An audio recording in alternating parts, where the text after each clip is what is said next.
The 12th Sherlock Holmes short story is The Adventure of the Copper Beeches, which is not an accurate title.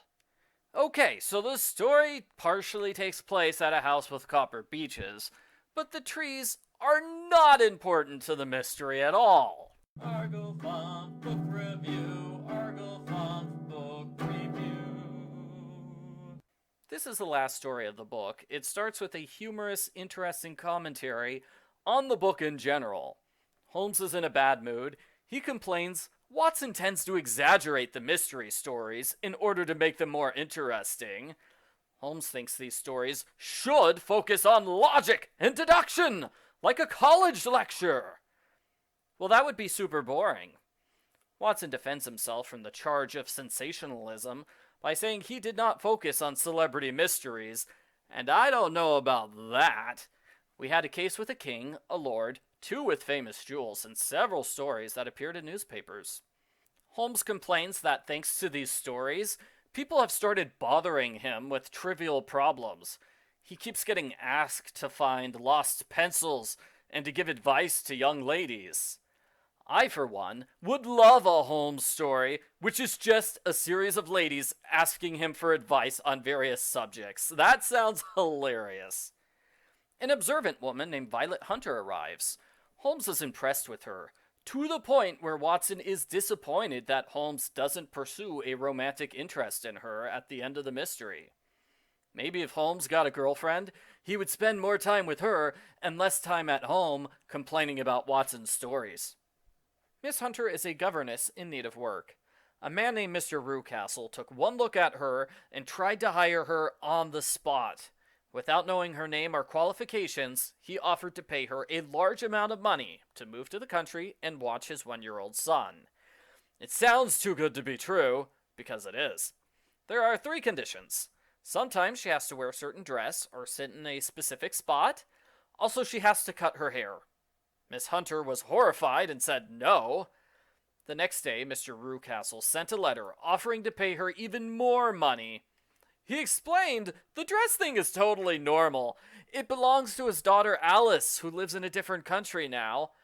His wife really likes the dress, so she wants the new governess to wear it. That explanation just makes things sound more creepy, not less creepy. Miss Hunter says she will not take the job if Holmes advises against it. Holmes agrees it's odd, but he can't conclude it will be dangerous. He actually has 7 different explanations, which would all fit the facts that she presented. Holmes only mentions madness as a possible explanation. I wonder what the other 6 are. Practical joke, maybe? Holmes promises to help if Miss Hunter is ever in danger. He thinks about her situation often during the next fortnight, but refuses to talk about it until he has more data.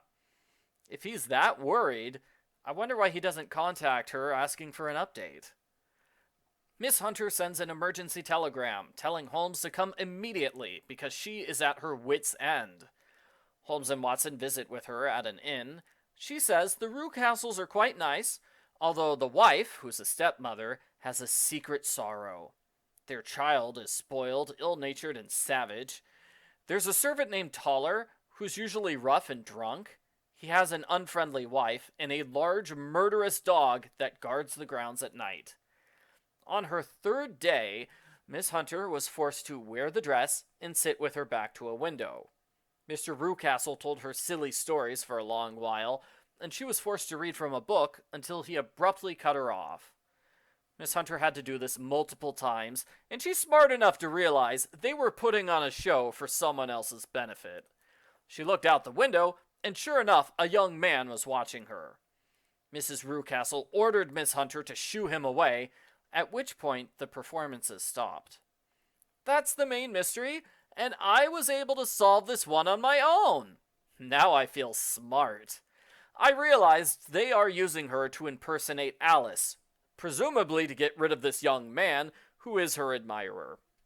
Another big clue is that she found a coil of hair in a dresser.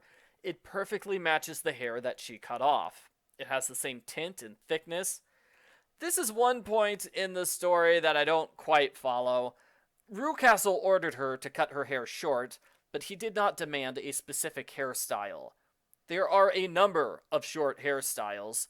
It seems like too much of a coincidence that she cut her hair in the exact same style as Alice without knowing it.